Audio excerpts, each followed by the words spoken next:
Hey, yo, welcome to this edition of Strong Perspective Podcast. Yep. I'm one of your hosts, Keith Armstrong. Our other host, Damon Armstrong, he's going to join us directly. I'm here with my youngest brother, Jaquari Armstrong, and our special guest, E. Holloway. Enoch, I always call him that. I respect. Hey, I Welcome, want brother. welcome to both you guys again, Jaquari, and welcome to you, Enoch. Glad Gentlemen, you're here. it's an honor. I appreciate it. Jaquari, how you doing today? How was your day? I'm good, man. I'm good, man. I haven't spoken on it, but for the last couple of podcasts, I've been down, man. I talked to you about it, keep my sciatica been acting up on me, and I've been riding that illegal dope. So I'm good. I'm good. That's it. That's it. Enoch, how you doing, brother? Hey, man. Welcome. Thank you. I appreciate it, fellas. Again, it's an honor. It's an absolute honor. Okay. Okay. Solid day today, man. Solid week. Had a little high school football last night with my youngest son. They got a 54-14 victory. Stop playing. Yeah, Okay. yeah, Wow. Okay. decent game. But hey, everything's well, man. Good. Health wise and everything, all is well. Again, excited about being here. Check out these strong perspectives. No doubt. No doubt. Sure. Hey, look, I had a great day. I was speaking to you guys about it. My nerves, because my oldest son, I can call him a mama's boy, which is not a bad thing, so don't take that. But my youngest is a daddy's. That's a daddy's boy right there. And ninth grade year, baby. He done went into he's in the big leagues. So this is his first week, and he had a laid back time and he enjoyed himself. So my nerves is good now. You know what I mean? But other than that, listen, when I'm able to lick lard and strain dishwater without anything to make some good soup, I'm good, baby. I'm good. Absolutely. hmm Yes, sir. Absolutely. Uh, Enoch, Talk to me. we've known each other for 24 years. Been a while. It's been a while. You look always we work together. We was co-workers, and one thing that's always what I've always admired about you is your energy. Because guys, people in the audience, when you meet somebody or you talk about somebody who can befriend anybody, that's Holloway. That's E. Holloway right there. You know what I mean? But he does it with an edge, though. You gotta be careful. But look, Enoch, Look, you was gonna say something to Corey? no, I was just gonna say. I mean, I believe I share some of the same traits, man. But You do. it's all based on, man. It ain't nothing like a person knowing their limitations with you. You know what I mean? People Yeah. people appreciate that. I mean, it's People it's no appreciate that. ulterior motive. Yeah. No, It's Yeah. just face value, man. right, You very rarely meet people who you can take at face value, man. Oh right, yeah. right. So why don't you do this for us, Enoch? Give the audience and the future audience a little bit of Enoch Holloway. Oh God. Family, friends, and all of that. Oh gosh. I mean, look, if you can't talk about yourself, you can't talk about nobody, right? That's real. Enoch Holloway Jr. Yes, sir. I am the proud son of Dr. Enoch E. Holloway and Hilda Smith Holloway. The late Hilda Smith Holloway.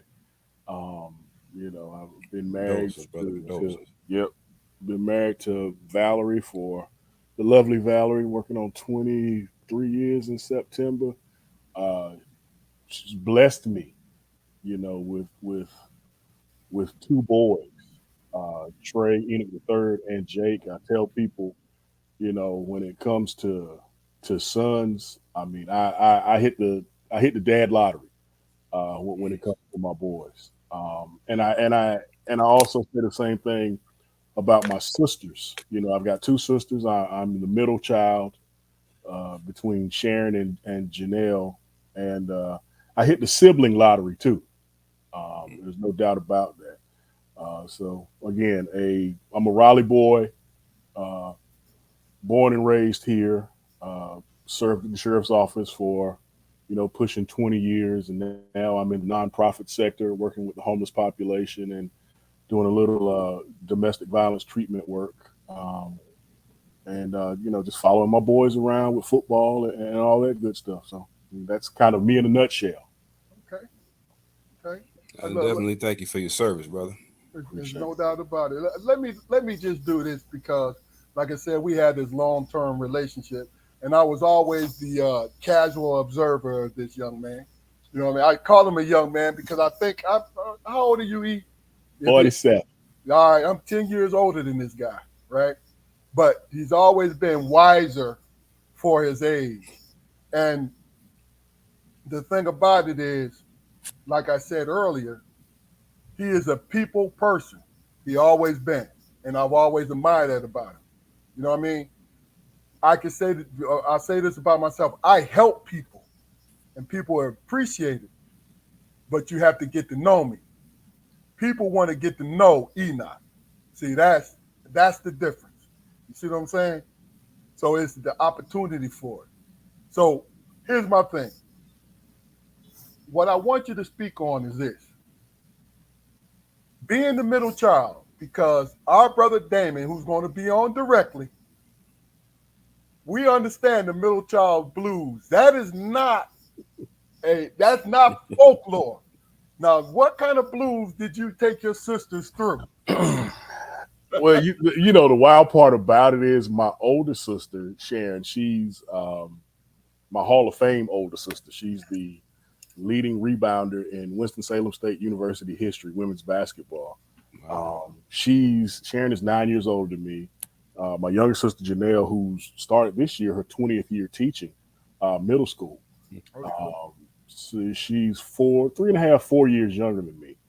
I think my saving grace in that is that I'm the only boy. Okay. So that I got a lot of points being the only boy. Um, so and I was athletic, so I was always in somebody's gym doing something, whether it be basketball, football, baseball, and for a little while even track. Yeah. Um, but being the middle child for me, I hear about these middle child blues, and again, because I'm a boy, the only boy, I don't think I experienced them like some would Gotcha. if I wasn't. Um, so really didn't have the blues. Gotcha. Gotcha. Um, so I mean, it wasn't a big deal to me. How about that? Okay. Okay. Hey, look, Jaquari, I want you to speak on, and we're not talking about behind our brother's back because he's always heard this from us.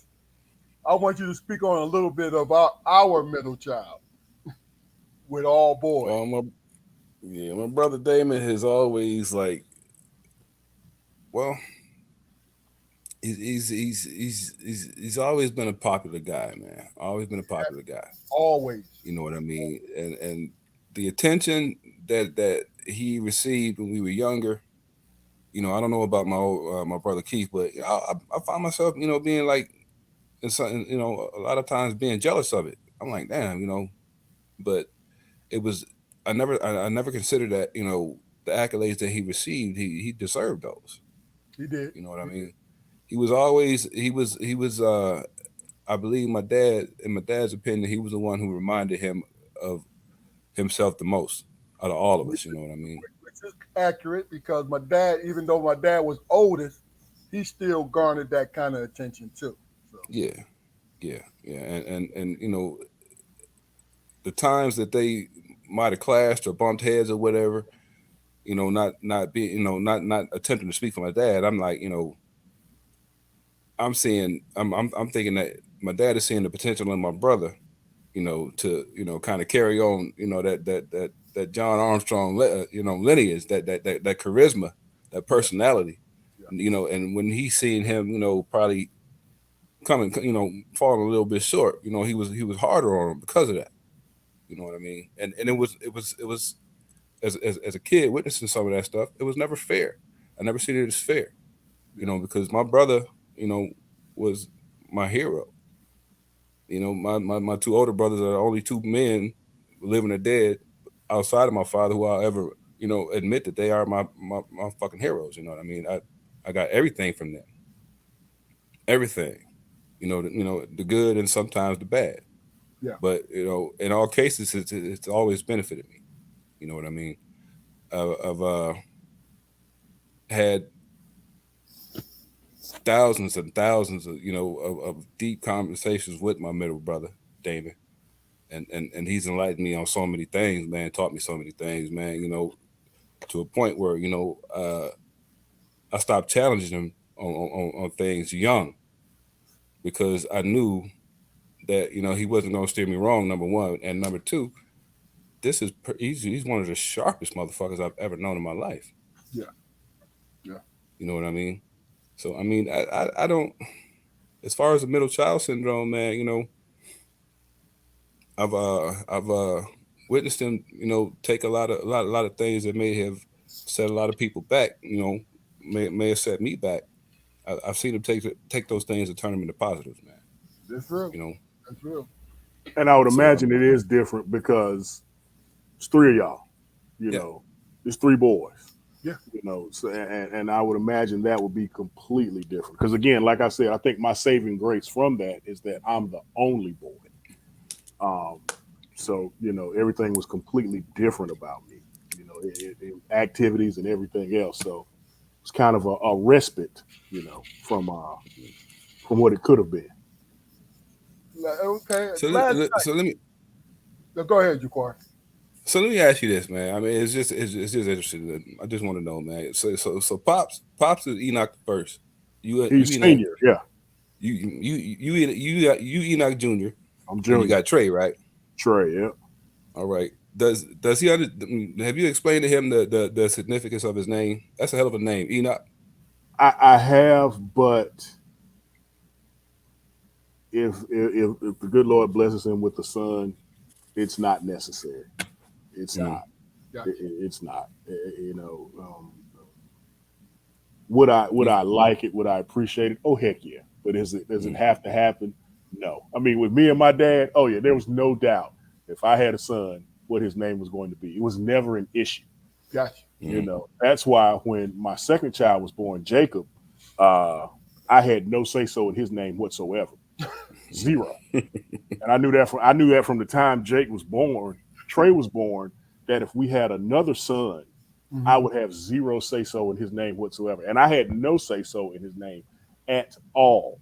I had so many names in my head that I wanted to name him. Yeah. Yeah. And I would just get the look from her. So I knew. No doubt. No doubt. Well, let me just say two things, right? Speaking on juniors, my dad was always big on personality. So he never named the three of us. The closest he came to a junior was his middle name for my brother Damon, right? Which is Edward. But other than that, he always said, you need to have your own personality. So me being the oldest, I always fell in line with that.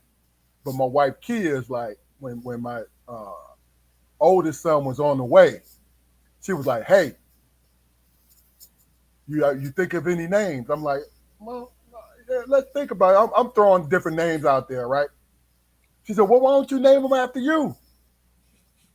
I said, "Why you want to name them after me?" Right? And I thought she was gassing me up because she said, "In my eyes, you're a great man," right? I ain't believe that. I was a youngin. I was 28 years old. I ain't believe none of that, right? So I was like, no. I mean, up until her 24 hours of labor. So I was like, no. So when he came out, when Keith was born, he was late. He was 2 weeks late, something like that. Wow. Long arms, 21 inches long, about 9 inches, 9 pounds, 8 ounces, right? Long arms, right? So they took him into the warmer. And It was a Thursday night at 8:30. This is how significant this was to me. So as I walked to the woman, because Kia told me, look, go look and make sure he good, right? She said, I'm good. I'm mad at your ass, but I'm good, right? I go to the warmer, and I was always under the impression that babies don't open their eyes when they're first born, right? His eyes was wide open, and as soon as he looked at me, he reached out to me, and I was like, wow, I got to give it to her Right. because Right. my opinion of her, she had just changed my life. Oh, absolutely. You know what I'm saying? She had just changed my life. I was like, wow, I'm gonna give her anything she wants. You know what I'm saying? So I said, do you still want to name him Junior? She said, yes. I just wanted to share that with you. You But know, the funny thing about the life changing part, uh-huh. the funny thing about that is the day you get married, You gotta put me in. the day you get married, it's nothing. You don't. There's nothing physically different about you. You Yeah, might be a little heavier because yeah, you got a ring on your finger, but You laughing at that's me the and shit. extent of it. You know. But when you have that kid, yeah. like you said, your whole life changes. You're not responsible for your wife. That's a grown woman. That's a You grown know. woman. But when you have that kid and that next level responsibility, you know, 'cause, I was having a conversation with Trey today. He was like, I don't like asking y'all for money. I'm like, bro, I work because of you. You are why I work. So if you need it, ask. I don't care. That's my job. I don't care how old you are. Yeah, That's my job. I don't care. So if you need it, ask. yeah. And that responsibility started for me in February of 2002. That's real. So Yeah. Hey, it changed my life. yeah, I tell people that Keith changed my life, and Carson saved my life. wow, And I'll get into that later, but wow. that is real as real can be. But guess what? My man, the middle child has appeared, ladies and gentlemen. Yo, David what's going on, Armstrong, brother? how you feeling, brother? Hey, how y'all doing, bro? What's up, What's All right, Mr. all what's right. Mr. happening, big Holloway? dog? How How you you been, doing, man? man? Good. Hey, man, I'm blessed, man. I'm blessed. Outstanding. Hey, Outstanding. hey, my kids wasn't available, so my wife had to come and get me on, man. So I thank her for that. Thank you, baby. All right, well, look, Damon, how you look? I know you got a lot to say. How your day been going? How your week and Oh everything? man, look here, bro. You have some idea, man. I was out without power almost 4 days, Oh, and man, it makes you appreciate, man, the things, man, that you take for granted in terms of internet and toilets flushing and Damn. electricity and fans blowing, all that, man. So Yeah. I was grateful. Yes, I'm, sir. I'm I'm grateful right now. You know what I'm saying? So That's real. That's real. That's real. I tell you, that's a funny thing. Enoch and Jaquari know because they live down here. We used to that power going out. And think about what I told you. I said, man, there's been times I've been sitting up in this darkness. Then all of a sudden the power come on. I'm like, hallelujah, hallelujah. hey, Oh man. look here. You know what I realized, man? Me and my wife, we trying to make things happen around here. We done lost about $1,000 worth of frozen food and stuff, man. Yeah, yep. yeah, So we sit in the bed. We sit in the bed, so trying to make lemons out of lemonade, and we humbugging like a motherfucker, man. Hey, she had a little automatic fan. yeah. I had to cool my baby off because she was like, man, look here, I ain't used to this shit. It Why y'all is ain't go what to it the is, though, hotel? man. The power is out. Why It y'all was ain't go? out. Why? Everything was out. Man, look, we could eat flush the toilets, bro. Oh, That's We had to crazy. go take jugs to get water to flush the toilets. My wife looked at me and say, "Hey," my wife looked at me and say, "Man, this is some bullshit. What you finna do about this, man?" What you want me to do? Look at here. I had to lay down and go to sleep because I ain't had no answers. look, that's man. I cracked up on that because that's the truth. I'm telling Oh you, man, look. especially when I was a young boy, if I was going through some shit, I had to take a nap. I Hey had to man, take a nap. look. Hey, and I'm gonna tell you, it did wonders for me. I'm serious about It that. ain't look. It ain't never been a time when some good rest cost you anything. That's Look real here. now. Period. That's That's real. true. Look here. I had my gripes and complaints too. But that wouldn't have solved no damn problems. Absolutely not. Not at all. Not at all. Hey That would Keith, have Not solved at no you all. remember? problem. You remember that winter at Central when the power went off? We was up in that son bitch for Yeah. about 2 weeks, man. Yeah. Just 2 weeks? Oh, sleeping. hell no. Yeah, there wasn't nothing Yeah, going man. on, man. Look at him. Hey, my Nothing baby in going the on. background talking about 2 weeks. Yeah, That's unheard Yeah. of. Yeah.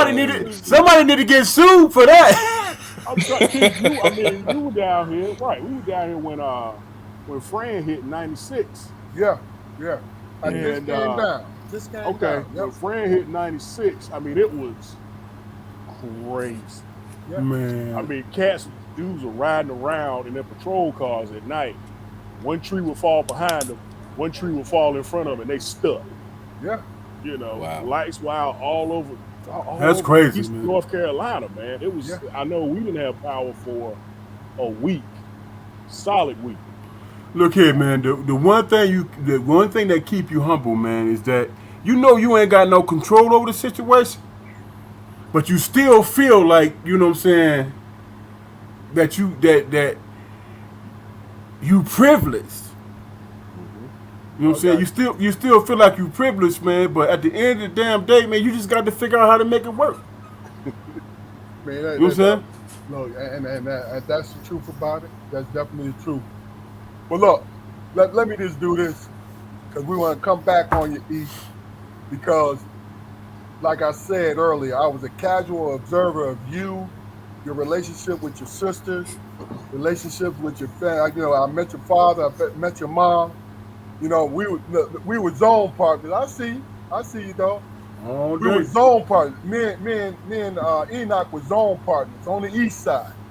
So one Thanksgiving, he said, "Hey, Strong," because we for some reason we always worked the first like 4 or 5 years we worked Thanksgiving and Christmas. He said, "Strong, you hungry? You want to go? You want to go over to my parents' house?" And I'm like, "Shit, yeah." I need some turkey, and I met him. And the one thing that always and see and it's still to this day, you know, the energy. See that right there. I understood where when I first met Enoch, the energy that he gave me, it was honest. You know what I'm saying?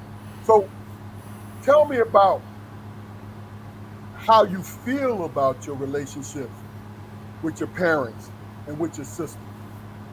Like I said during I mean, when I was introducing myself, bro, when it comes to siblings, I hit the lottery, man. I really did. My sisters are absolutely amazing. Um, they are without a doubt, my two best friends walking on this planet today. I can call them up for anything when I'm feeling down, when I've got good news, when I got bad news. It's just whatever. They're the first. I mean, my wife, of course, Yeah, but next, it's always them two. I mean, they're my rock. They've gotten me through some of the toughest, circumstances of my life, and without them, don't know where I'd be. yeah, And parents, that speaks for itself. I mean, yeah, my My father is just this awesome force of nature, that Yeah, it's true. I mean, really, he's a force of nature, and I was gonna say, in Wake Forest, but really, he's a force of nature all over. He's been all over the world, you know, being himself and preaching the word of God. I mean, so with that, and then my late mother, who, my God, she was awesome, is an understatement. It's really an understatement when speaking about her. She was the glue that kept everything together. Um, she was a silent assassin, is what she was. She kept everything together. She kept us away, and she was our shield. She was our armor. She kept us safe. Yeah, So I mean that I'm an amalgam of all of them. That's what I am. That's deep. yeah, yeah. All right. Well, look. Let me do this, guys. We're gonna take a break from the panel. I gotta do some housekeeping.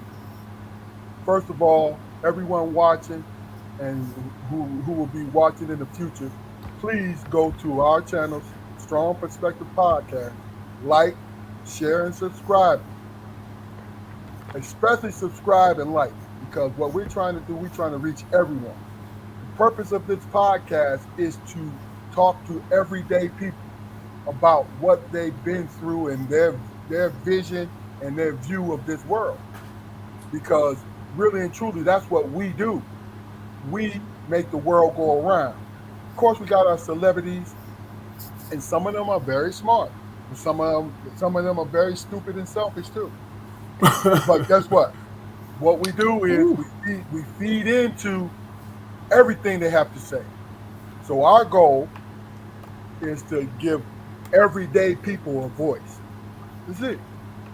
You know what I mean? So with that being said, like, share, and subscribe. Go to our YouTube channel. You see it streaming across the bottom of the screen, right? So what we try to do, my brothers will tell you, each guest that we have, we want to showcase them. We want to showcase them. So last night when we had, no, Wednesday night, when we had the conversation, Enoch, you Yeah. told us that you figured out what your passion was, and your passion was working with the homeless people. Hmm. Can you give us a little background how you came to that point and what you're doing now? Oh, absolutely, absolutely.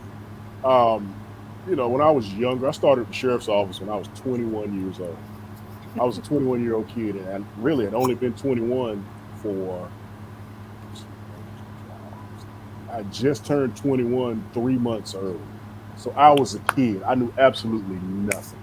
Burping Uh, baby milk. But go ahead. that's exactly what I was, and I grew up through the sheriff's office. I mean, I want to say for again, I was 21. I mean, a young 21, and I want to say for 3 or 4 years, if not longer, I was the youngest person in the sheriff's office. So and at that age, that's always what I wanted to do. I wanted to be the police. I wanted to be the police, and my reason for wanting to be the police is because I wanted to help people. That's what I wanted to do, and I think I did my fair share of that. Got out of law enforcement in 2014, piddled around a little bit, and finally got on uh, into the nonprofit sector, and not just the nonprofit sector, and working with the homeless population. And it didn't take long for me to realize that this is it. I am really, really helping people. And that's really all I wanted to do, even when I initially got in law enforcement. And I say that because when you find someone, and a perfect classic example, I was a gentleman that lived on the railroad tracks in Durham, um, and we went out and found him an apartment. And when you house somebody that goes from living in the bushes at the railroad tracks to finding them a stable home with a roof over their heads, you see the visceral reaction that they give you, that they give the day you hand them those keys. Don't get no better. Don't Yes, get no sir. better. And I realized then that this is it, you know, and it has to be a calling because it can get so frustrating at times, just like law enforcement. It gets frustrating at times dealing with property management companies, dealing with you know, individual homeowners who are trying to rent their properties and things like that, dealing with housing and urban development, dealing with stuff like that that kind of would get in the way of getting these places folks in putting a roof over these folks' heads. But then you finally get around all that red tape. You finally get around all that bureaucracy, and you finally get these folks into a home. Absolutely, one of the most amazing feelings ever. Gotcha. Gotcha. So what brought you to that point? How was it just um, um, uh, accidental, or did somebody refer you, or say, "Well, look, your personality, it seems like you would be good for this"? Always wanted to be in the nonprofit sector. I don't know, didn't know what I wanted to do in the nonprofit sector, but once I realized, got into the nonprofit sector, working with the homeless population, I realized that this is it. Because I mean, really and truthfully, it's not drug addiction that's causing homelessness. It's not alcohol addiction. Yes, that might play a role in some instances, but truth be told, any one of us, given different circumstances, could be that same gentleman living in the bushes by the railroad tracks, if not, for the grace of God. So it could be any one of us. And when you look at these people who say, especially, no, I've never done a drug in my life. No, I don't drink alcohol. My wife left me and such happened and things just snowballed. And that's how I ended up right here in the bushes by the railroad tracks. Hmm. Well, It hey, could be even any middle one of class, us. not to cut you off, but Oh, no, go ahead. even the middle class is one check away from the streets, man. So Absolutely. It's real. Absolutely. It's real. Absolutely. Absolutely. And the thing about, HUD has a definition, HUD, Housing and Urban Development. Their definition of literal homelessness is if you're living in your car, if you're living in a shelter, or if you're living outside. And I tell people it's cars, stars, or shelter. That's literal homeless. But let's think about the people who are couch surfing. You Yes, know, sir. they might have a roof over their head, but they may not have a roof over their head tomorrow. HUD does not define them as homeless. But you and I both know they ain't got nowhere to live. Somebody's just looking out for them, for a night or two. you think that's because the powers that be, man, consider them being arrogant and, what I'm saying, defiant? It's the bureaucracy of it all. Right. That's what it all boils down to.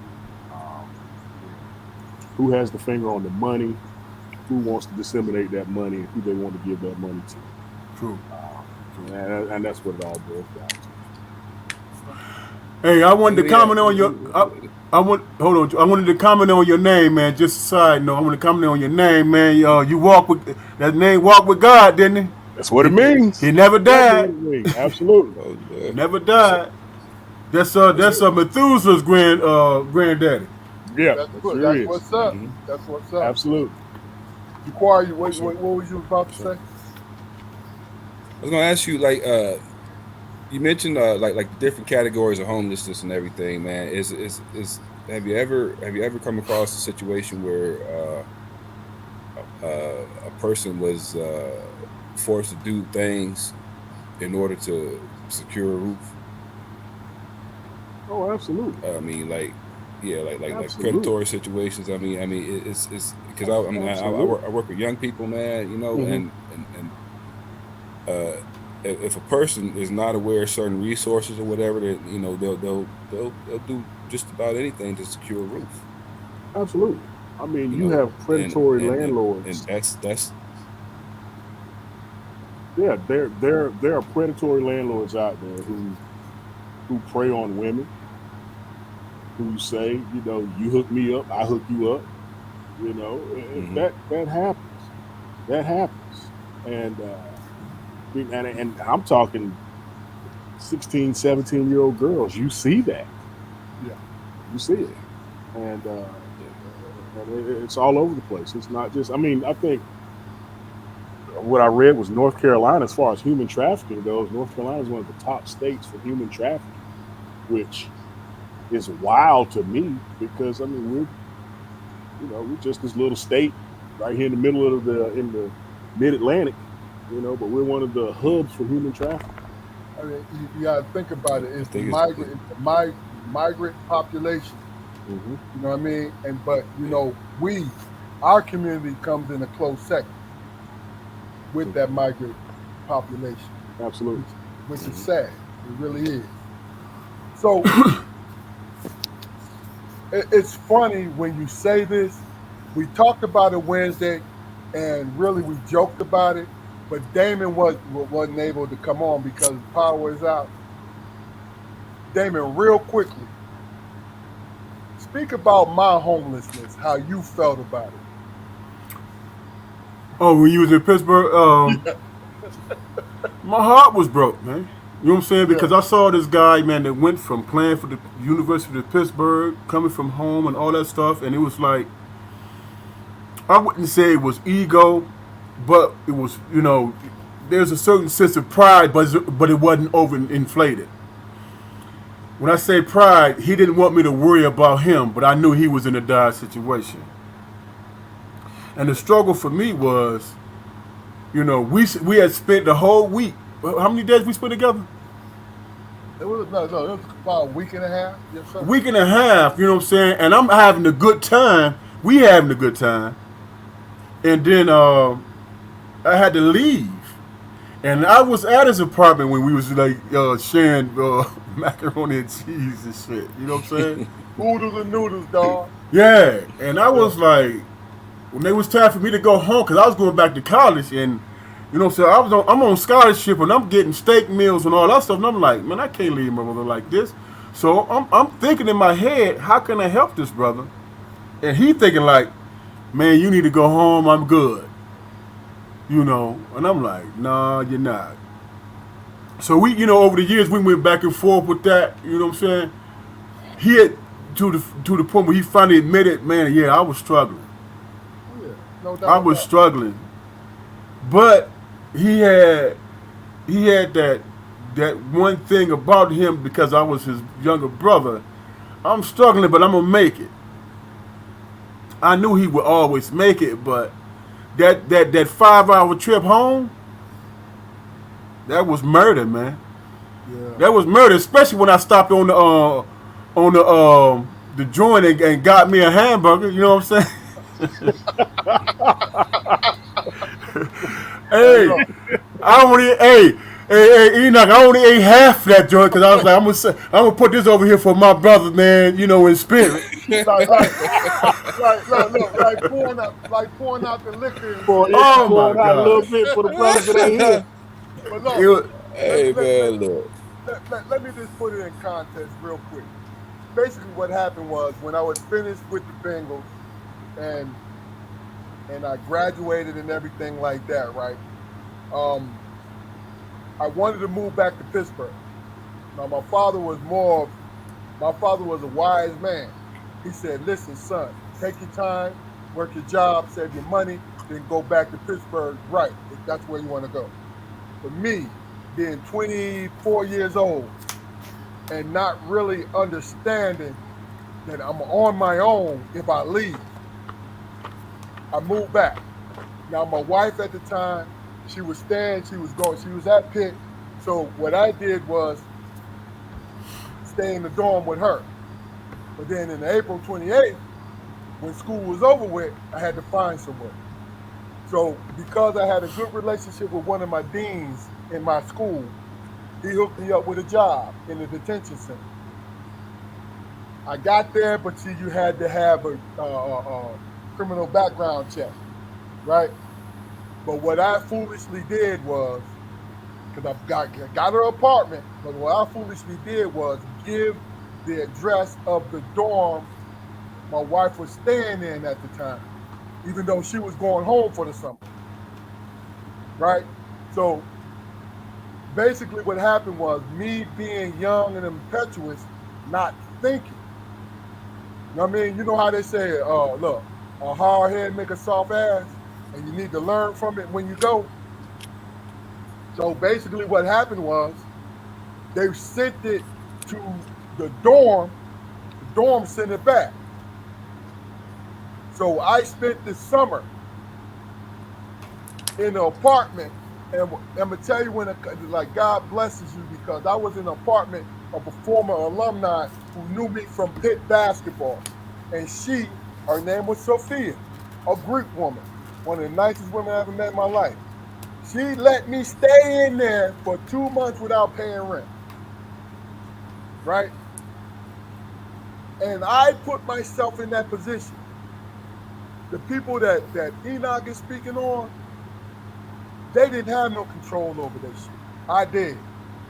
But I wanted to speak to this because we talked about it Wednesday and Damon wasn't on. And the thing about it was me understanding that people can put themselves in a position without understanding that they're putting themselves in a position. You know what I'm saying? Which is crazy about it. Yeah, this is crazy. And I just wanted to put that out there because Damon was on. But it was funny where he did not. And Enoch, I told you, me and my brothers are close, right? He did not. He said, Keith, I don't want to leave you. And that hurt my heart because basically it was about ego on my part, and it was about feeling really bad for him because he saw me because I was his big brother. You know what I mean? And he saw me. He's like, no, look, this dude, this dude is in trouble. I'm gonna But tell you, man. I mean, go ahead, Keith. no, I'm done. But I just wanted to put that out there. Yeah, I'm gonna tell you, man. I mean, that. I mean, and you know what my attitude was, and I'm not, I'm gonna put this out there, and it's like my caveat. You know what my attitude was, man. It, in my later years, I became to, become ashamed of that shit, man. But I used to joke about that shit, man. Like, like not laughing at you because of the situation, but saying shit like, like, damn, you calling here, we need, you calling here, we need this money here. You know what I'm saying? Simple shit like that. Yeah, You know what I'm Used to give saying? me that But it's, business. yeah, yeah, I gave it to both of y'all. I gave it to both of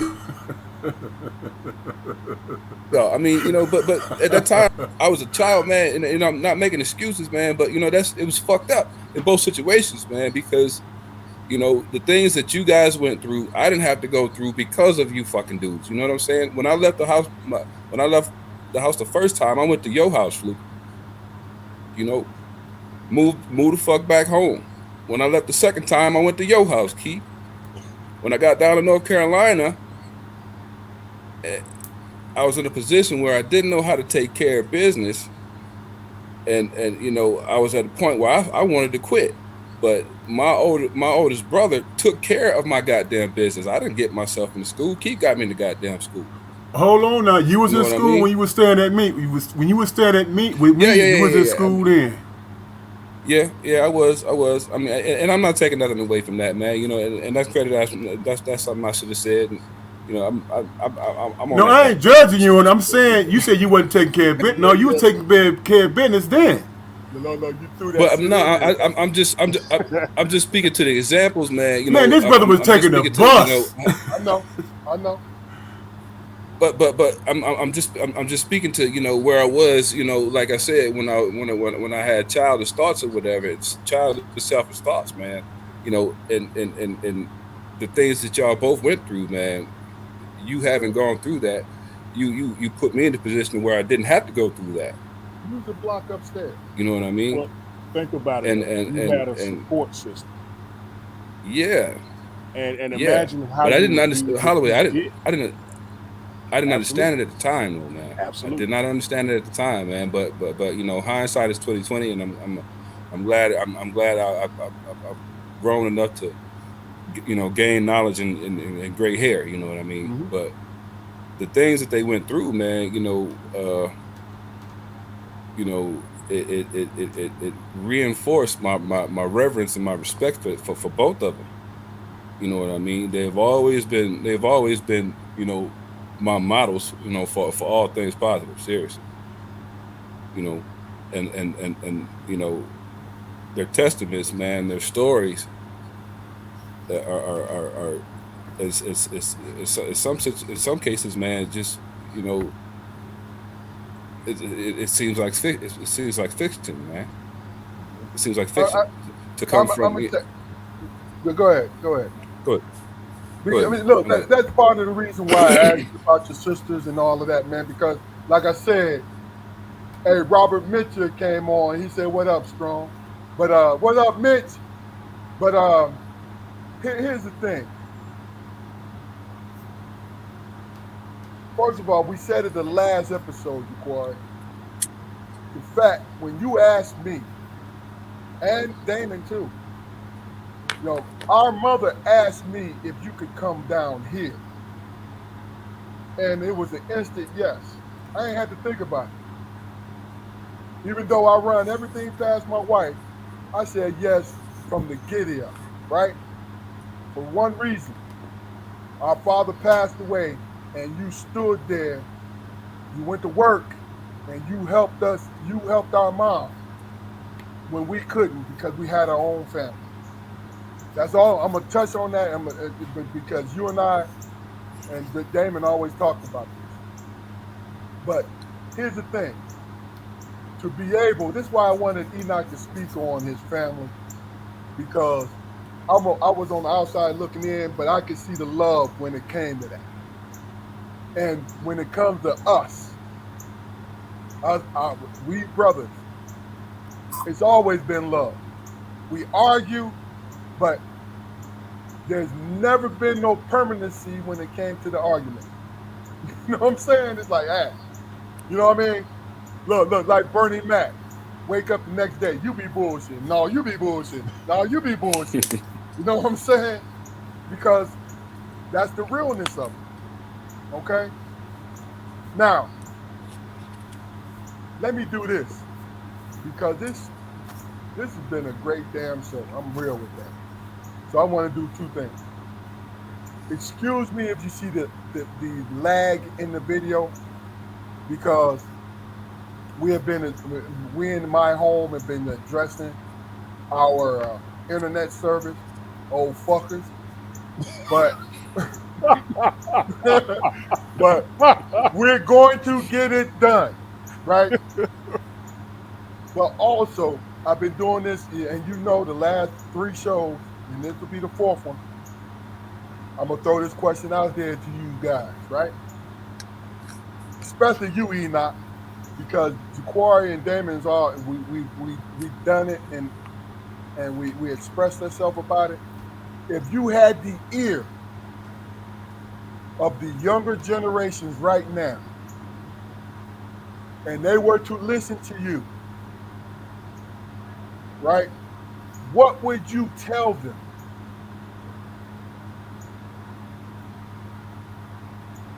Finish school. Okay. Finish school. Finish school while you can. Like when you get out of high school, go straight to college.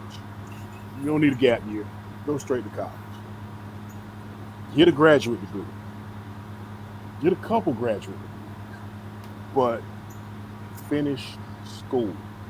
You know, that degree can carry you so far. It can get you in doors that you may not have been able to get into. Finish school. Okay. Definitely. That's the one thing I would tell them. I mean, I'm sure I tell them a whole lot more, but initially, finish school. Okay. Finish. Okay. Don't just go, finish. That's real. That's real. All right. Well, then, let's expand on it a little bit. This is for all three of you guys, right?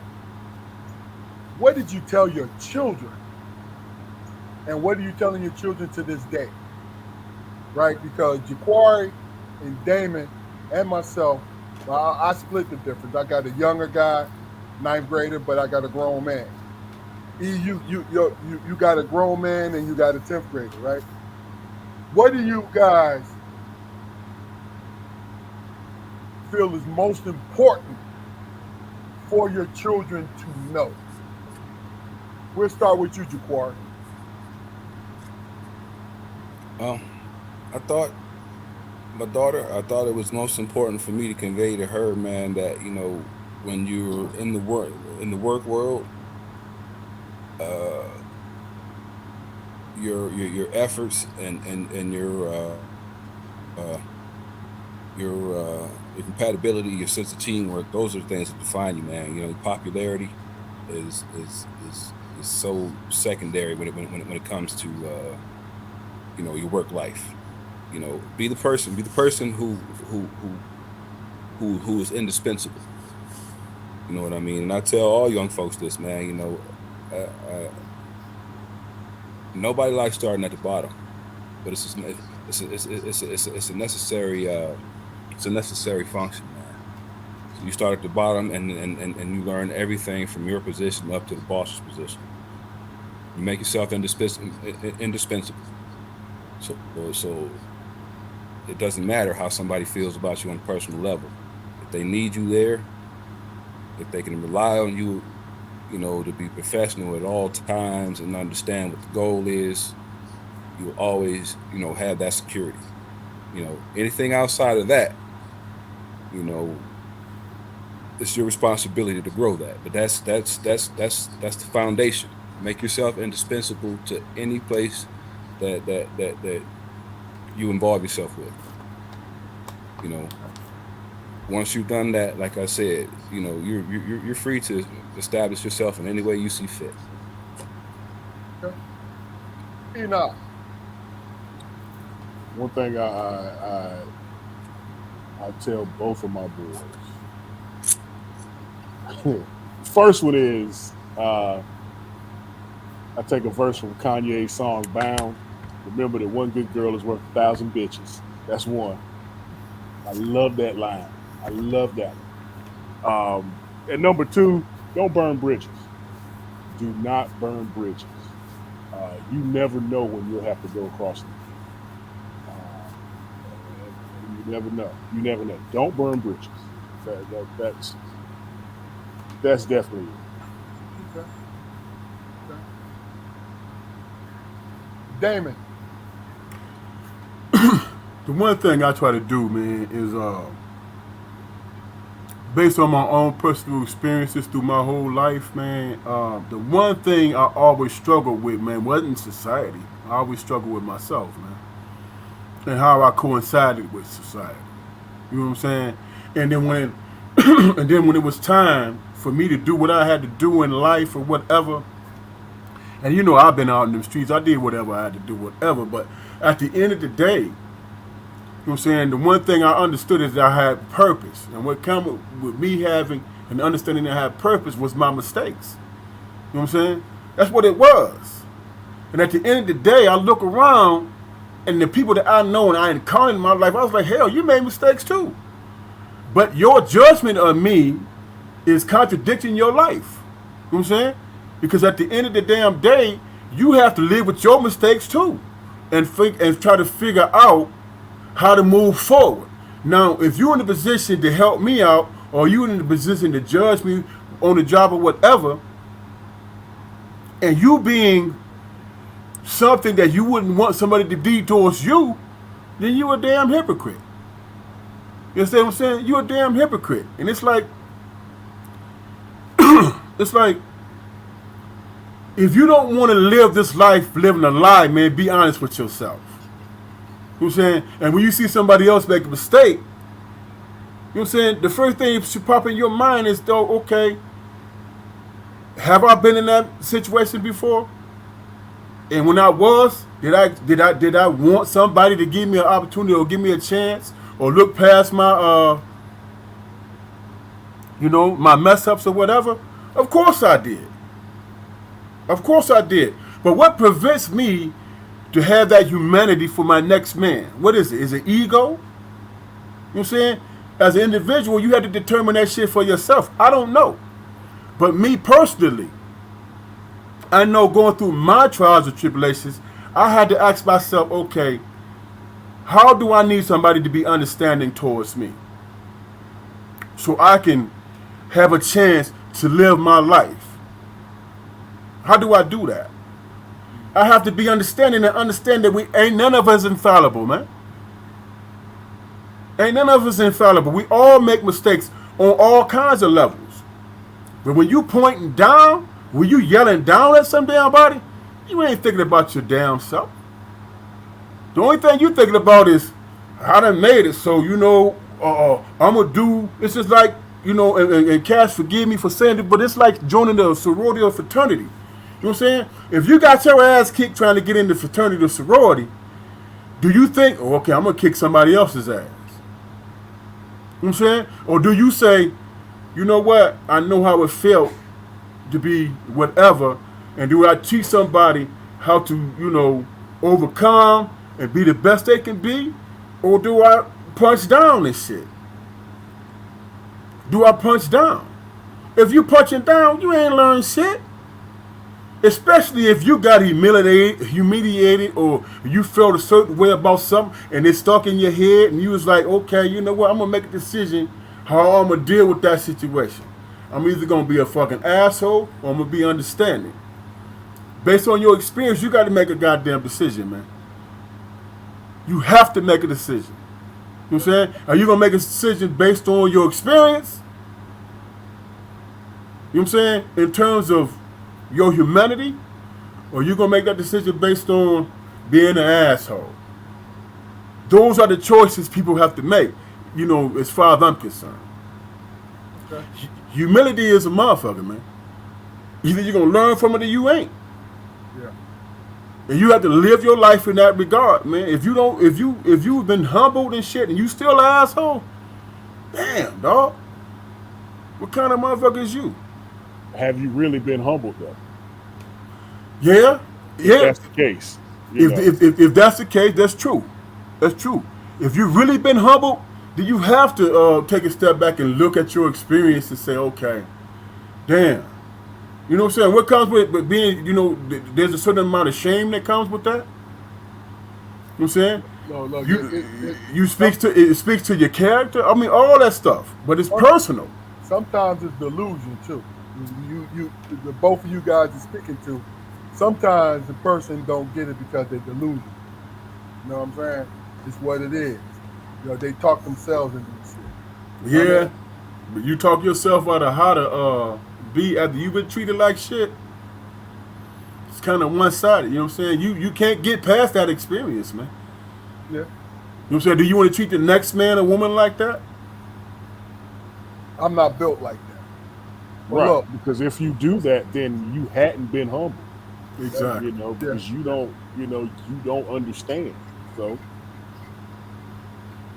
But look, my take on it is this. The little thing. Go ahead, Jaquar, and then I'm going to go ahead. I was going to ask, I mean, just like as a devil's advocate, man, is there a space where, we can try to conduct ourselves from a position where we see ourselves as being above reproach? Because it's, at one point in our history, man, to be embarrassed, to be publicly embarrassed was it was almost a life or death situation. People fought duels over public embarrassment. But nowadays, it'd take a boatload of shit to embarrass a person. I mean, okay, well, let me put it like this. what you just said, I get that, but really and truly, our community has always been, not always, but we come from public embarrassment because we've been looked down upon. You know what I'm saying? So when it comes to, being publicly embarrassed in European point of view, you can really do a duel. You Alexander Hamilton. You know what I'm saying? And that's the whole point. See, I'm not disagreeing with you, Jaquari, but my point is our community is resilient and always been. But a lot of times we've been talked out of it because it's been thrown in our face constantly that we're this certain type of people. But really and truly, we come from strength because we've been getting, my opinion now, we've been getting crumbs and we've been making crumbs work. You know what I mean? So the four of us, and this is my opinion about the four of us, we love our families. Absolutely. You know what I mean? We love our families. So we look at life in a different way. It's just sometimes, man, I hate it because I'm not a quitter. But sometimes I have to settle in on everybody don't think like me. And you guys know I'm that kind of person. You feel what I'm saying? Like everybody don't think like me. But I'm not gonna give you a pass, but I'm not gonna add any extra anxiety on myself because you don't understand or you don't want to understand. You know what I mean? Yeah, I'm just, I mean, personally, man, I'm just tired of I'm tired of being the noble savage. I really am. I mean, it just doesn't fit me anymore. You know what I mean? I've got too much to offer, you know, But see, that's outside of that. healthy. That is a healthy way to think. Because here's the thing. We don't have to take shit. We take shit because we feel that that's the right thing to do at the time. You understand what I'm saying? But you guys always, and E, we have always had this conversation as we went along in our friendship. The one thing I feel our community lacks is cooperation amongst each other. Yes. Because see, the thing about it is, and I want you to speak on this. The thing about it is, when I see cooperation, I don't have to like your ass. But if it's pushing our agenda forward, I'll take it until I can't take it anymore. Damon, what do you think about that? What I think about that, man, is this. If you're in a position, man, where you feel like you trying to understand your path and you trying to move forward in your life based on your experience, right? The one thing that you really don't have time for is wondering about what another motherfucker think, man. You know what I'm saying? Somebody thinks something about you, man. That's that crab in the barrel syndrome, man. And 90% of the time, it has absolutely nothing to do with your life, man. Nothing to do with your life. But that's just people grasping at straws trying to knock you off your heel, man. You know what I'm saying? That's what it is. Even if you stumble. Look here, man. You know what? The one thing, man, that people got to pay attention to, it's not the stumble, man. It's how you pick yourself up from that shit, man. You know what I'm saying? And that takes a lot of fucking effort. That takes a lot of damn forgiving of yourself and shit. You know what I'm saying? And people, they don't know how you experience adversity and tragedy in your life. They don't know because that's your own personal shit. Yeah. You understand what I'm saying? But on the outside looking in, they can try to judge it as best they can. But you know what that is? That's personal hurt. That's them not being able to figure out how to overcome their shit. So they want to bring somebody down on their level based on, well, hey, I ain't shit, and I think I'm better than him. Yeah. How you know that, man? You don't know what his personal experience is. You have no clue of that shit. But because you don't know how to overcome your own personal shit, you want to bring everybody into that mix, and that shit don't work. And that's where we fuck up as a people. It's not that, it's not that you have people. This is what people got to understand. No matter what color it is, you don't know what that individual was going through. Yeah. You have no idea. And for you to judge that shit, that's you making that shit a community thing. That's you trying to lump everybody into your fucking misery. That's what it is. You know what I'm saying? If you got 3 kids, this is the last point I'm gonna make. If you got 3 kids that grew up in a fucked up ass home, right? Mom on drugs, dad ain't there, people running out, it's just fucked up. Older sibling going to prison, but that last one person go and get a degree, get a good job, good in this community, whatever. You know what I'm saying? I done saw that shit 1,000 damn times, man. And once I recognize that shit, I'm like, ain't no excuse. Because that one kid, that one sibling, that one person found a way, found somebody that gave a damn about them, gave a damn about themselves, learned to overcome their own struggles, and became something. That's an individual thing, man. It ain't about politics. It ain't about nothing. It's about you understanding who you are and your humanity, your humility, and learning from your damn mistakes and trying to be a better fucking human being.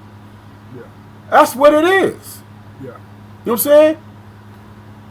Yeah. All the bullshit coming in you, that's the true evil in the world, trying to get you to not recognize what your purpose is on this earth. But look, let me just say this, then we're gonna move on. Hurt people hurt people. That's some cliche shit. Exactly. But Absolutely. it's true as hell. Enoch, what do you Misery think? loves misery's company. Yep. So what do you think about this? I think culturally, uh, why cooperation is an anomaly is because we live in a culture of one-upsmanship. And living in a culture of one-upsmanship, you're not going to cooperate with anyone because you always want to be 1, 2, even 3 steps ahead of them. Take it back to going to the club.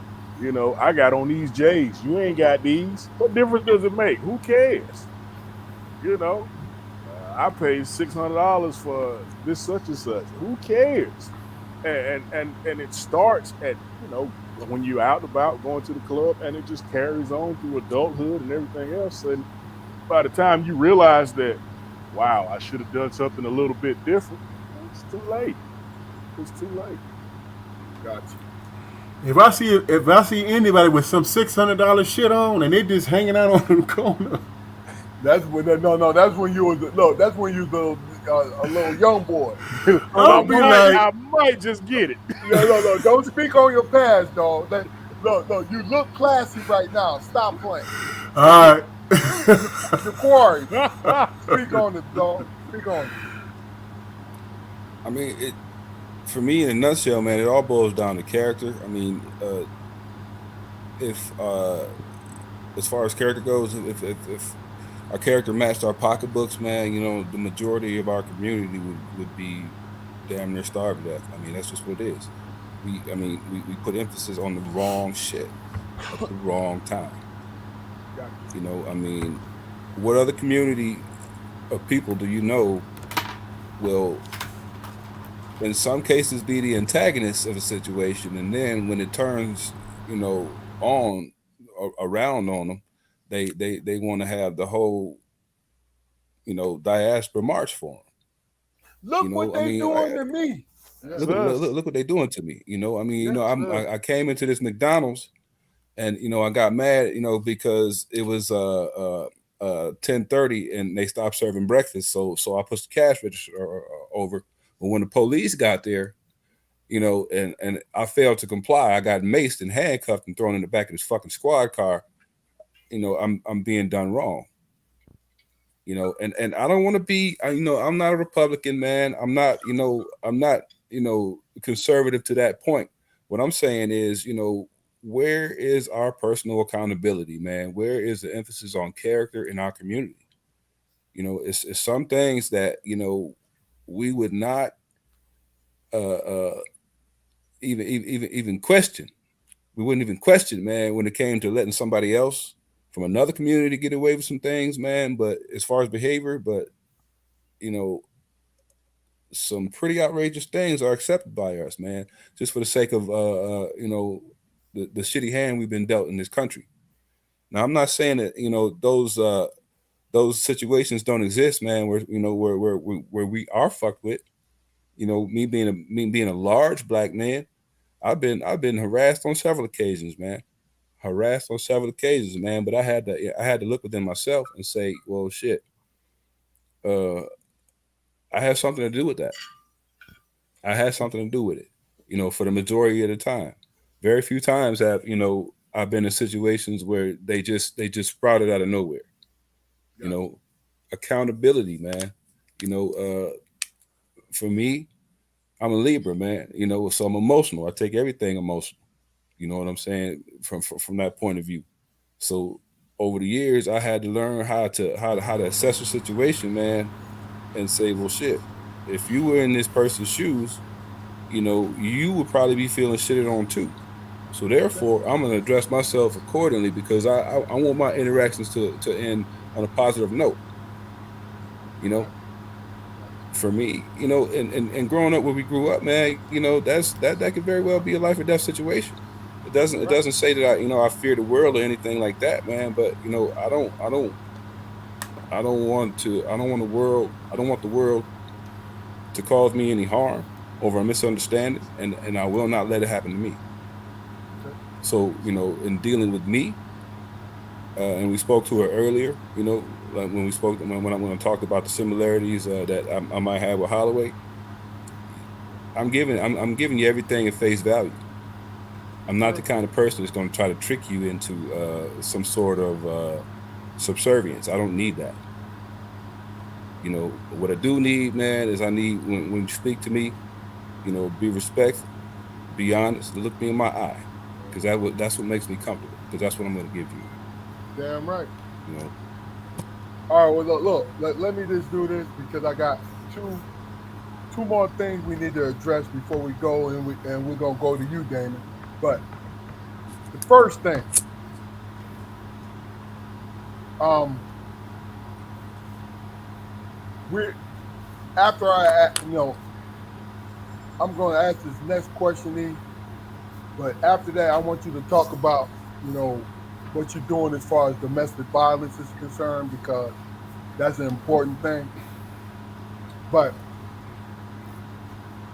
when it comes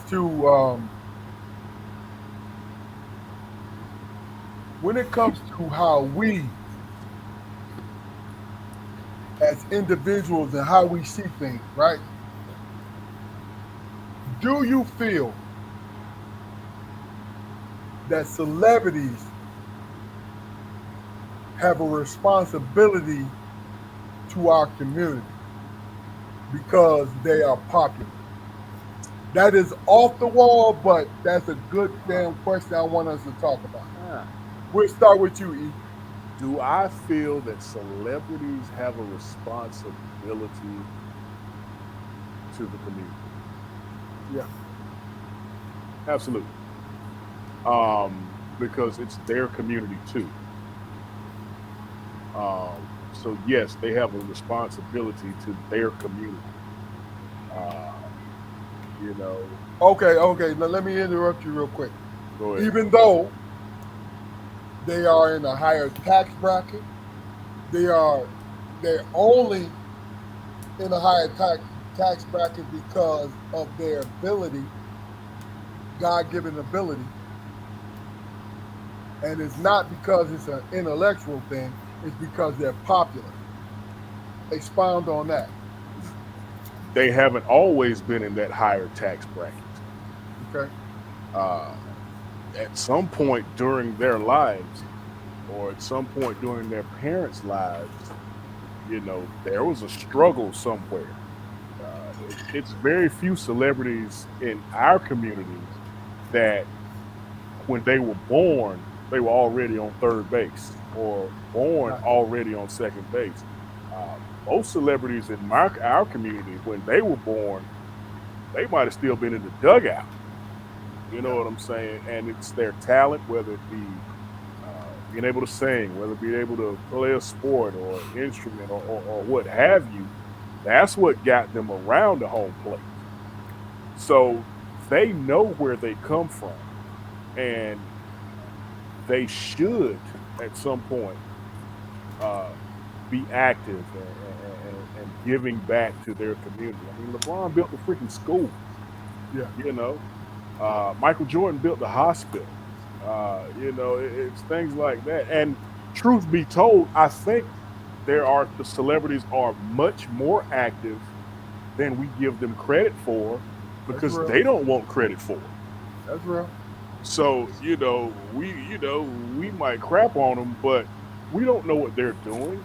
Carmelo has foundations and that help with kids and adults. And let's bring it back here to Raleigh with Lavelle Moten from North Carolina Central. I mean, Real. Yes, he sir. has this amazing foundation that helps single mothers. So there's a lot of them that are doing stuff that we don't give them the credit for. Or what do we say?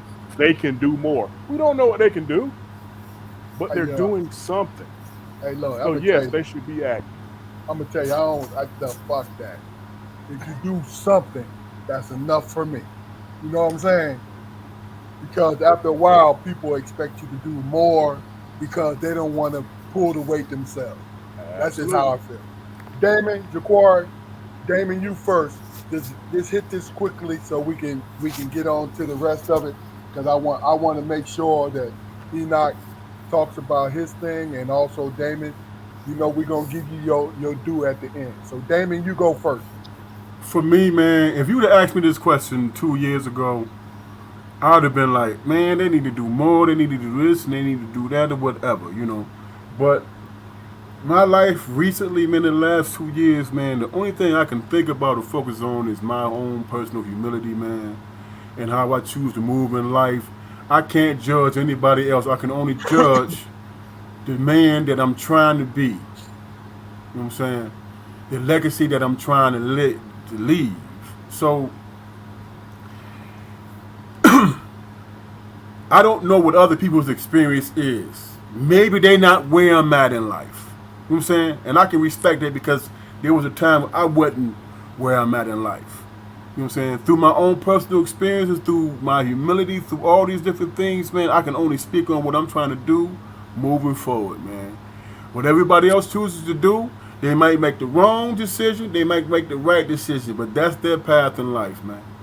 And whatever they choose to do, they go, you know what I'm saying, whatever happens in response of it, be it bad or good, that's their own personal experience, and I just give them room to live their shit just like I did. You know Bro.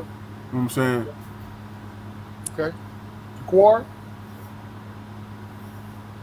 Well, from uh dare I say an artistic point of view, man. I mean, you know, how much and some of the things you guys said, man, I totally agree with. But let me protect myself by saying, by saying that I'm playing the devil's advocate here. Entertainment is just that. It's entertainment. You know, no matter how much backlash and bullshit Charles Barkley got when he said, I'm not a role model, he was telling the truth. I mean, he as a professional athlete, as a professional singer, as a professional entertainer, that's that's my only expectation of him. You know, anything outside of that, anything they choose to give outside of that, then that's just icing on the cake. I don't expect them, to open up this or open up that. It's good if they do, it's definitely good that they do because we need all the resources in our community that we can get, but once our society started to interject things like politics and community relations, and I don't want to say race relations or whatever because that's always prevalent or whatever. But once we started to expect our entertainments to represent those aspects of our society, man, it's when those waters started to become muddy. You know, I don't necessarily want to sit through a comedy show and hear about Donald Trump. You know what I mean? I don't want to go to but see that's see again that's hmm, It's I don't murky. It's murky. It's murky it's water, wild. dog. I It's get it. I definitely Yeah, get what murky. you're saying. It's because definitely the, murky. the the next thing that came to my mind, man, was I don't want to go to a basketball game and see Colin Kaepernick kneel, and what the fuck am I thinking about? You know what I mean? I got you. Because I'm not a shut up and dribble. I'm not a shut up and dribble kind of person. But I will say, man, is I'm willing to police my expectations of people, especially entertainers. I understand what they're there for. I understand what I like to think that I understand what motivated them to become the people who they became. And as far as community activism and politics, I think that those two things would be very low on those people's lists. I mean, when KRS-One coined the phrase edutainment, he was the first person I ever heard say that word edutainment. You know, as a young boy, man, it exploded my mind. It exploded my mind, man. But then, people who were responsible for representing black entertainment started to jump on that bandwagon, even more so than they did in the 60s or whatever. And, everything became a platform for, you know, our our upliftment. I love it to death. I love it to death. But Okay. that being said, man, I love street stories, man. I love street I get it. stories. Because it's I entertainment. was young yeah, because it's entertainment. I read Iceberg Slim and Donald Goins when I was a baby, man, because I understood what it was. Yeah. I understood what it was, and the one and only and main fact that I understood what it was is because my parents introduced me to those things, and they understood what it was, and they made sure that I did. Yeah. I mean, it's like like it's the latchkey kid syndrome, man. How much are you gonna let TV and entertainers educate your children? Yeah. It's not their responsibility. It's real. Well, let me just say this. Hey, isn't it funny, man, how back in the 50s and 60s, Martin Luther King and Marx got their ass whooped where they produced congressmen, women, and men out of that joint, man? You know what I'm saying? I get it. Think about that for a minute, man. I get it. Hey, but look, let me just say this real quick. This is my contribution to it. And this is, look, this is what you call conspiracy theory, right? And I'm just throwing it out there so y'all understand. They ask us as laymen to explain somebody doing something outside the norm as an entertainer, right? How many times have you guys been on your job and you got a white friend say, "Hey, man, explain to me what this human being, you have no idea why the hell somebody did or said what they said, right? But you Representative of got the black delegation. That's a and lot of you look at it, responsibility, man. it's a heavy That's a lot of responsibility. responsibility. And look, you can't blame the dude or the dude or the woman that's asking you because they trust your judgment. But why did he do that? I'm a human being, first of all. Now, understand, y'all know me. I'm all about black. I love our community, right? But I always found it hilarious. Like you pick your black friend and say, "Hey, explain to me."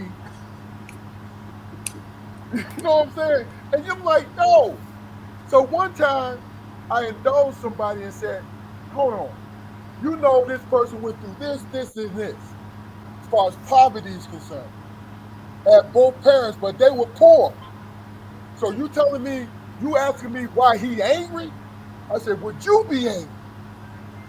And they looked at me with a dumbfounded look, turned red, and I'm joking when I say that, but with a dumbfounded look and didn't have nothing to say because it's logic. This man is angry because of his situation. This woman is angry because of this, what's going on. Don't talk to me because you think I'm alien because my skin color is different. You know what I mean? Now look, you know we could go into this, but here's the thing: it is no animosity toward another community.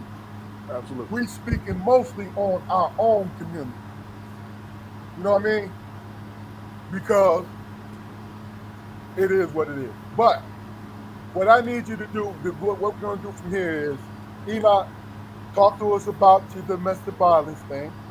And once you're done, Damon, we're gonna get into speak on it strong.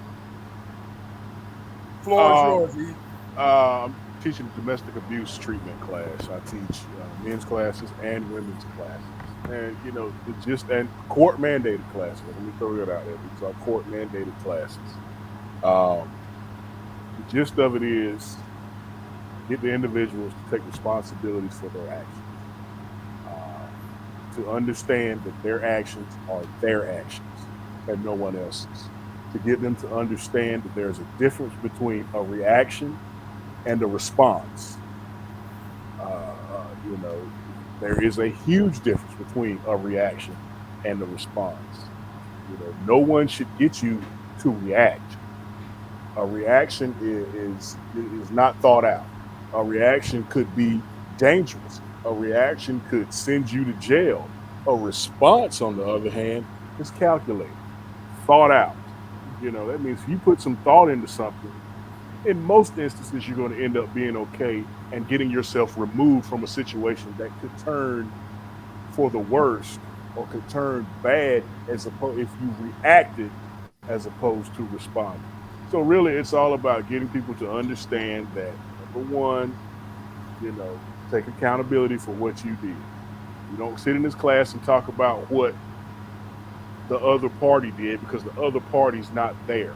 What the other party did doesn't matter. What role did you play in? It's all about you. You're the captain of your own ship.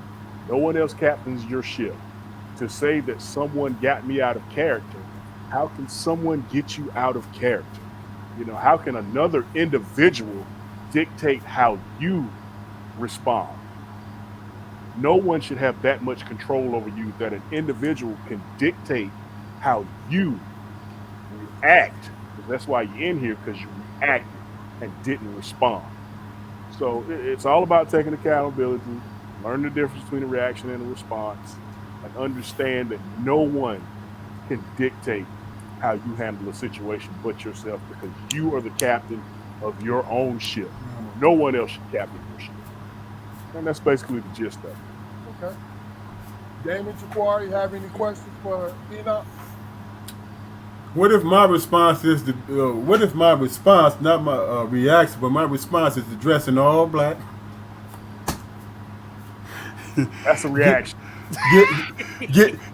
get my gun and dress in all black and lay wait. Well, Hey, Enoch, I thought it through, man. you thought hey, through your hey, reaction. You thought through hey, it. my expectations is not get caught. But clearly, hold on, let's think about this though. But if that's what happened, that means someone else is dictating your response. And it's also premeditated too, right? Yeah. So if somebody else is dictating it, remember, because what did I say? You No know one what? else should dictate how you handle anything. I'm just Oh, I joking, man. know, I know. You know what? You know what, Damon? I Uh, got to work on Monday. I got to work on Tuesday. I won't touch that shit you talking. hey, I was just joking, man. Yeah, no. It's a joke.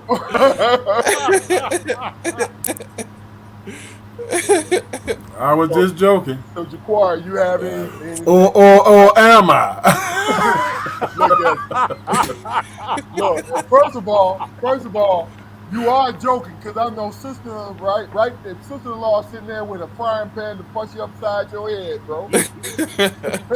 Help! Yeah. What about you, Jaquar? You have anything that you want to comment on? Just man, working with young people, man. I try to instill some of the same things. You always walk with yourself. You always walk with yourself, man. If you're in a situation and you assess that situation and you realize that your behavior made you lose just a little bit of respect for yourself, then that's the wrong move. Gotcha. And that's all I'm gonna say. I'm not even gonna follow that. We're trying to layer because he said exactly what needed to be said. That's real. That's I real. agree. I agree. Hey, Damon, we got to the point of the show where everybody look forward to. Speak on it strong. Talk to us, baby. Give us about 5 good minutes. Here's the thing, man. This last since Monday at 5 o'clock, I can tell you the point in time when at 5 o'clock in the afternoon, man.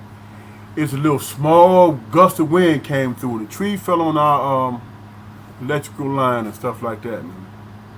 And my expectation, because we live down the street, it's a nice middle class joint, man. Cul-de-sac, all that stuff. I'm thinking they're gonna get to us first before they get to anybody. That's my ego talking, man. After the second day, after the second day, what I'm saying, my ego kicked in even stronger. I'm like, oh hell no. The taxes we pay down here, Yeah. as much as our houses cost down here, that how come they ain't on my street? The third day, my wife looking at me like, hey man, this ain't cool. You know what I'm saying? What you gonna do about it? And I'm like, that's when I realized, you know what? You can have these expectations, man, and you can go through your trials and tribulations, man, but it's how you carry yourself, man, and how you get through it, man. You know what I'm saying? And at the end of the day, you be like, and this is my main point, man. We had no electricity, no lights. We had to bring in solar lights we got in the yard and shit, man, to light the house up. You know what I'm saying? It's that dark. We got to go get That's gallons bad. of water. That's bad. We had to go get gallons of water to flush the damn toilet, man. You know what I'm saying? And I'm sitting up here the whole time, my ego was telling me one thing, listen to my family telling me something else, and I had to ground myself. I had to ground myself. So I started having conversations with my family, man. And I realized the conversations that I was having with my family was conversations that was, you know what I'm saying, should have happened a long time ago.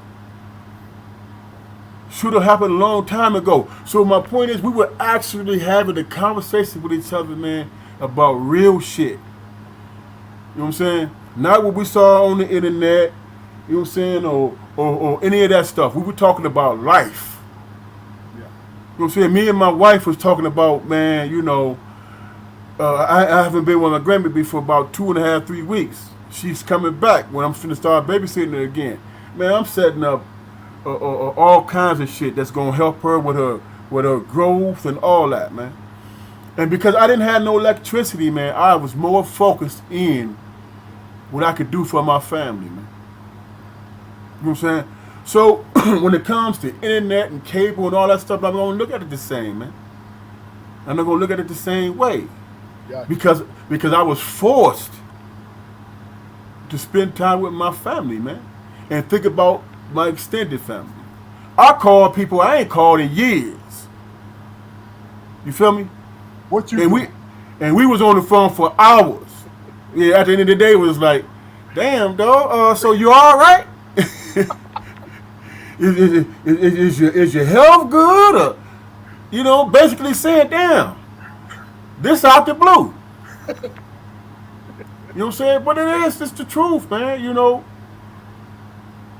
And that goes back to my last point. You know what I'm saying? God has a way, or whoever you believe in has a way of humbling your ass, man, where you have to really think deep Yeah. in terms of the situation that you in. Are you feeling sorry for yourself, or are you in a situation where you have to think, okay, whoever had like Holloway, you do a lot of a lot of community stuff, man. That's deep. And Keith asked you the question earlier, what drove you to that? I would imagine that your father was the lead person in that because he's a well-known whatever. But some of that is, I would imagine, man, that you came to the realization that it gives you comfort, man, and peace and joy to a certain extent. Yes. And I don't think a lot of people realize that until they are, or you know what I'm saying, put in the position where they have to pay attention to that cat that's on the sidewalk asking for change. You know what I'm saying? You can walk by him all day, or you have to pay attention. You know, I think humility makes you pay attention It's real. because hell, your lights might get knocked out one day. Okay. All right. Well, look, Jaquari, Enoch. Last words. We're gonna go with you, Jaquari. Then we're gonna end it up with you, Enoch. Hey man, I think it's been a hell of a show. You know, once again, uh, a lot of things being said, on this particular podcast, man, that I believe a lot of people can relate to. Like, share, and subscribe us. Like, share, and subscribe us. I mean, you're gonna come away with something.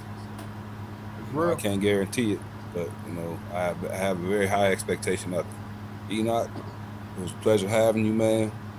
Uh, I don't know if we mentioned it before, but all our guests are recurring, brother. It's real.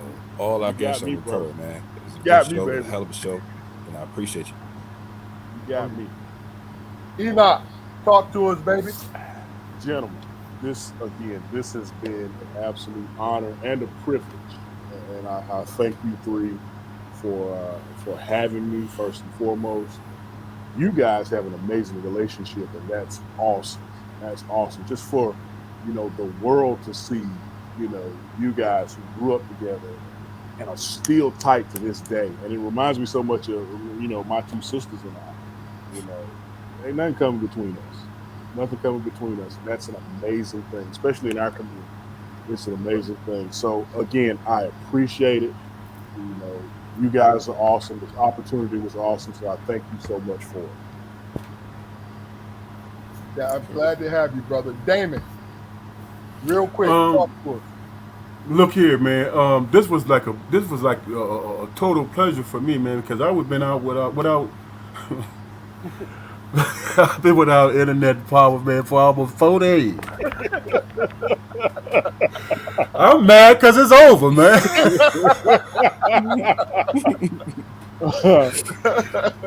So I'm loving it, Yeah, and I appreciate y'all, man. Straight up. no doubt, no doubt. All right, well, look, stay on, guys. And when we go off live, man, just a quick 5-10 minutes. Hey, listen, this is Strong Perspective Podcast.